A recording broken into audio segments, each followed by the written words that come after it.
యాదాద్రి భువనగిరి జిల్లా వలిగొండ మండలానికి సంబంధించిన జనసేన కార్యకర్త కొంగర సైదులు ఒక యాక్సిడెంట్లో గురై చనిపోయారు. జనసేన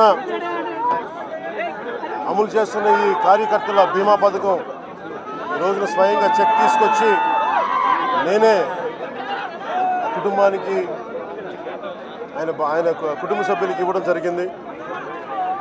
బాగా నన్ను కలిసివేసిన సంఘటన ఇప్పుడే తండ్రి కొంగర సైదులు యాక్సిడెంట్ గురై చనిపోయిన నెల రోజుల్లోపే ఆయన బిడ్డకు కూడా యాక్సిడెంట్ అయ్యి 3-4 ఫ్రాక్చర్లు అయ్యి స్టీల్ రాడ్స్ అంత చిన్న బిడ్డకి చూస్తే ఒక 6 ఏళ్ల బిడ్డకి చాలా బాధ కలిగింది. ఆంధ్రప్రదేశ్లో కౌలు రైతులు బిడ్డలకు సంబంధించి మేము ఏం చేస్తున్నాం బిడ్డల భవిష్యత్తు కోసం, ఆ బిడ్డల భవిష్యత్తులో ఆ పథకం కింద కొంగర సైదులు గారి 3 బిడ్డలను కూడా తీసుకొచ్చి వారికి భవిష్యత్తులో వారి చదువులకు కానీ వారి విద్య వైద్య సంబంధించిన ఖర్చులన్నీ కూడా జనసేన పార్టీ దాన్ని తీసుకుంటుంది. దానికి అది ఆ భరోసా ఇచ్చాను. నిజంగా వారి కుటుంబ సభ్యులకి నా ప్రగాఢ సానుభూతి. అలాగే ఈ విషయాన్ని మా దాకా తీసుకొచ్చిన మా జన సైనికుడు కుమార్ గారికి, అలాగే నాయకులు సతీష్ రెడ్డి గారికి కూడా మనస్ఫూర్తిగా నా ధన్యవాదాలు తెలుపుకుంటున్నాను. కష్టాల్లో ఉన్న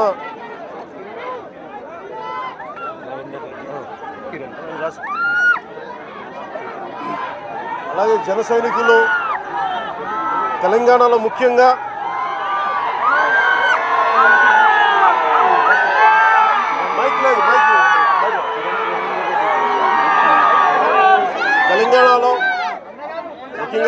తెలంగాణలో ఉమ్మడి రాష్ట్రంగా ఉన్నప్పుడు తెలంగాణలో ప్రారంభించింది జనసేన పార్టీ.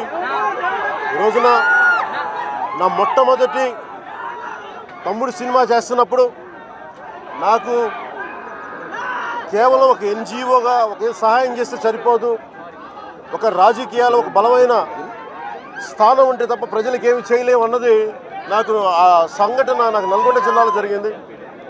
తమ్ముడు సినిమా చేస్తూ ఆ 100 రోజులు పండగ చేద్దామంటే దాని బదులు ఎవరికన్నా కూర్చొని, ముఖ్యంగా మన నల్గొండ జిల్లాలో ఆ టైంలో ఫ్లోరోసిస్ చాలా ఎక్కువ బాగా ఇబ్బంది ఉంటే ఒక ఊరిని దత్తత తీసుకొని మనం ఏదైనా చేద్దామని చెప్పి నేను మనుషుల్ని పంపిస్తే అక్కడ స్థానిక రాజకీయ నాయకత్వం మమ్మల్ని పడనివ్వల.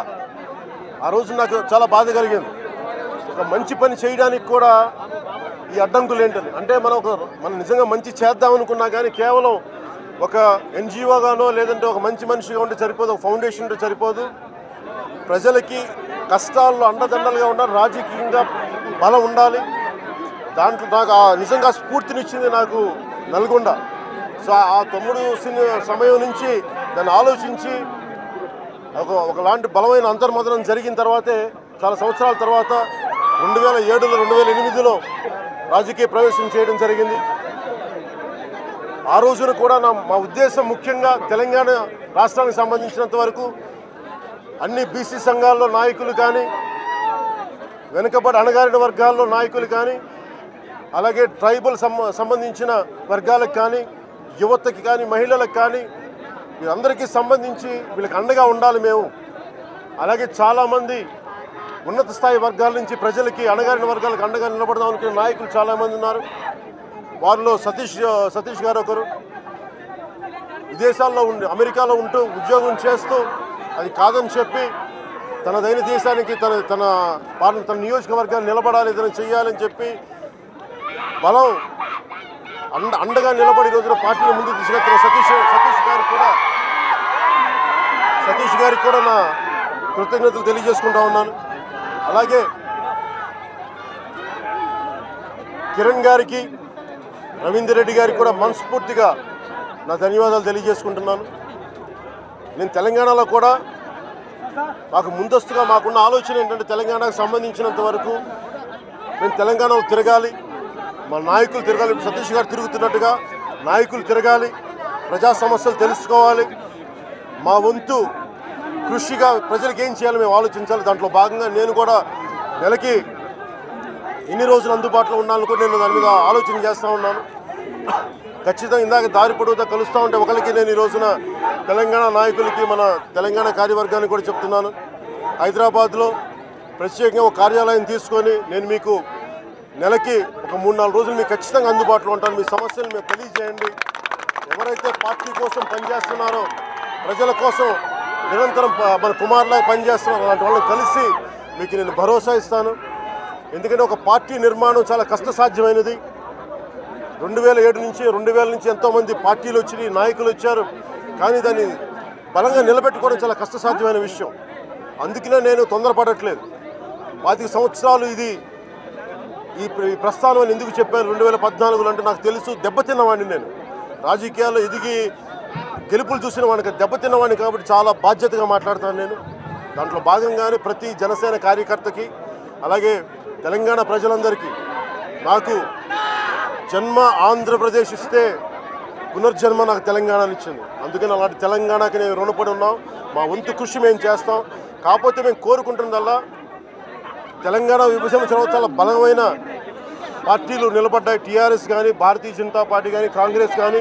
వీటన్నిటి మధ్యలో జనసేన ఎలా నిలదొక్కుకోవాలి, ఎలా ముందుకెళ్ళాలనేది మా నాయకులందరితో కూర్చొని చర్చించి దీని మీద ఒక నిర్మాణాత్మకమైన ఒక ఆలోచన విధానం తయారు చేసి దీని ఒక రూట్ మ్యాప్ చేస్తాం. దీని మీద ఒక రోడ్ మ్యాప్ తీసుకొస్తాం తెలియజేసుకుంటూ పాత్రికేయ మిత్రులందరికీ పేరు పేరున ధన్యవాదాలు తెలియజేసుకుంటాం.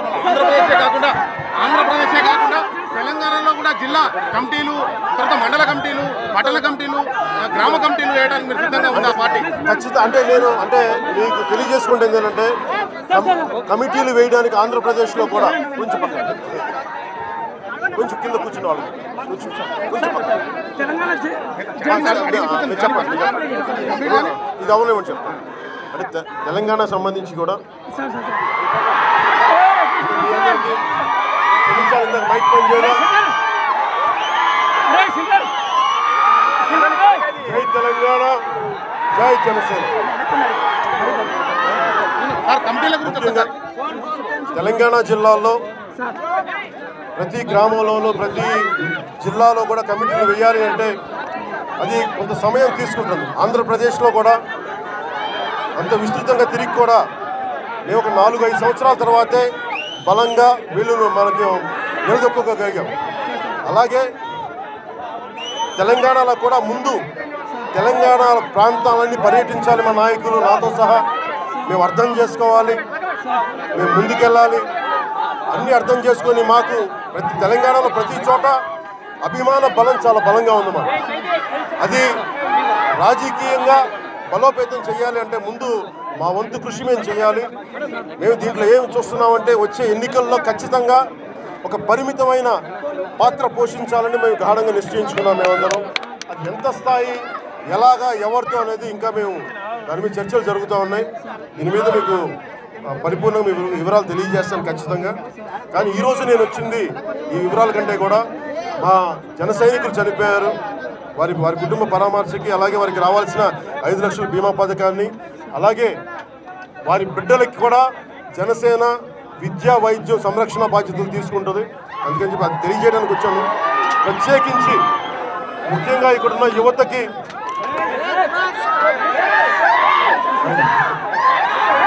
ముఖ్యంగా తెలంగాణకు సంబంధించి తెలంగాణ ఏర్పాటులో, తెలంగాణ రాష్ట్ర సాధనలో ఉస్మానియా యూనివర్సిటీ మొదలుకొని విద్యార్థుల దగ్గర నుంచి ప్రతి జిల్లాలో విద్యార్థులు, విద్యానికం, ఆడపడుచులు, పెద్దలు అందరూ కలిసి వచ్చి ముందుకు నడిపారు. ఈ ఉద్యమాన్ని సాధించారు. అలాగే వారికి భవిష్యత్తులో కొత్త యువతరం రావాలి, నాయకులు రావాలి, కొత్త తరం రాజకీయంగా రావాలి. సతీష్ గారిలాగా ఇలాంటి నాయకత్వం రావాలి. ఆ నాయకత్వం కోసం మా వంతు కృషి చేస్తాం. దాంట్లో భాగంగానే ముందు మేము చేయదలుచుకుంది ప్రతి జిల్లాలో మా నాయకులు పర్యటించాలి, వారి నియోజకవర్గాలు పర్యటించాలి. నేను కూడా తెలంగాణకు సంబంధించిన నా బాధ్యత తెలంగాణ. మనం చాలామంది అడిగారు నన్ను, మీరు ఏం ఆశిస్తున్నారు తెలంగాణ నుంచి అంటే నేను ఒకటే ఆశిస్తున్నాను, ఆంధ్రాలోనే అధికారం ఆశించిన వాడిని. నేను ఇక్కడేం ఆశిస్తున్నాను, ఇక్కడ కోరుకుంటున్న మార్పు, సామాజిక మార్పు రావాలి. అట్టడుగు వర్గాల నుంచి నాయకులు ఉన్నత స్థాయికి ఎదగాలి, ప్రతి ఒక్కరూ పైకి రావాలి. సమాజ శ్రేయస్సు కోసం వచ్చే సతీష్ రెడ్డి గారు లాంటి వ్యక్తులు, కొత్త తరం నాయకులు రావాలి. ఎంతసేపు వంశపారంపర్యంగా వచ్చే నాయకులు కాకుండా కొత్త తరం సతీష్ రెడ్డి గారి నాయకులు లాంటి నాయకులు కూడా రావాలి. ఈ దిశగా మేము ఆలోచిస్తున్నాం. సార్ ఇంకోటి కేంద్ర రాష్ట్ర ప్రజా వ్యతిరేక విధానాలపై ఒకసారి చెప్పండి. తెలంగాణ వచ్చే ఎలక్షన్లో పోటీ చేస్తారు. వచ్చే ఎన్నికల్లో అంటే పోయిన ఎన్నికల్లో సార్ ఒకసారి పక్క జరగండి దయచేసి. సార్ కొద్దిగా మీరు క్షమించాలి, మీరు రండి, మీరు ముందుకు రండి. తెలంగాణ నేను 2014లో క్షమించండి 2014లో నేను జనసేనకు సంబంధించి నేను ఒకటే నేర్చుకుని 2007లో 2008 నుంచి నేను రాజకీయాల్లో ఉన్నవాడిని, దెబ్బలు తిన్నవాడిని, ఓటమిలు పొందినవాడిని. కానీ నిలబడి ఎందుకున్నామంటే ఒక ఆశయం కోసం నిలబడ్డ వాడికి ఓటమి అనేది ఉంటుంది, ముందు అడుగే ఉంటుంది తప్ప. ఆశయం ఉన్న వాళ్ళు 2019లో జనసేనకు ఒక పరిమితమైన స్థానాల్లో ఒక 2 పార్లమెంటు నియోజకవర్గాల్లో ఒక 5-4 నుంచి అసెంబ్లీ స్థానాల్లో పోటీ చేసాం 2019లో మటుకు. అదేంటంటే పార్టీకి మనం పోటీ చేయాలి. కానీ 2020 వచ్చే ఎన్నికలు ఎప్పుడు వచ్చినా కానీ దాంట్లో పరిమితంగా అంటే ఎన్ని సీట్లు చేయాలనేది అది 2 సంఖ్య, అలాగే దాన్ని ఒక 2 అంకెల్లో చేస్తామా ఏకంకెలో చేస్తామా అనేది ఇంకా మేము నిర్ణయించుకోలేదు. ఖచ్చితంగా నా ఉద్దేశంలో అయితే నేను కనీసం ఒక 20% నియోజకవర్గాలకి పోటీ చేయాలనేది నా ఆకాంక్ష. కనీసం ఒక 1/3 నియోజకవర్గాలకి, 3/4 నియోజకవర్గాలకని. ఎందుకంటే అది నేను చాలా నా మీద ఎక్కువ, మా పార్టీ మీద మేము ఎక్కువ ఆలోచించడం మాకు తెలుసు, మా బలం తెలుసు, మా బలహీనతలు తెలిసిన వాడిని. కాకపోతే మాకున్నదల్లా జనసేన ఎక్కడికి వెళ్ళినా ప్రతి నియోజకవర్గంలో తెలంగాణలో కనీసం 5,000 నుంచి ఒక 6,000 తక్కువ కాకుండా మాకు ఓట్లు ఉన్నాయి. కాకపోతే అది మాకు అధికారం గెలుపు సాధించేది కాదు, కానీ ప్రభావం చూపించే స్థాయి మాకు ఉంది.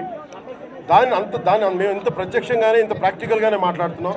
దీనిని మేమందరం కూర్చొని ఒక సమిష్టి ఆలోచన చేసి దీన్ని ఎలా ముందుకు తీసుకెళ్తే మన ఎఫెక్టివ్గా ఉంటుంది, కొత్త తరానికి ఎలాగ మన రాజకీయ పగ్గాలు చేతులు పెట్టాలనే ఆలోచన దిశగా మేము అందుకని ఖచ్చితంగా వచ్చే ఎన్నికల్లో తెలంగాణలో ఖచ్చితంగా పోటీ చేస్తాం. అది 3వ వంతు ఉంటుందా, దాని మీద తక్కువ ఉంటుందా అనేది అది మేము అందరం కూర్చొని చాలా ఒక వాస్తవిక ధోరణితో మేము కూర్చొని ఆలోచించుకొని నిర్ణయం తీసుకుంటాం. Thank you sir.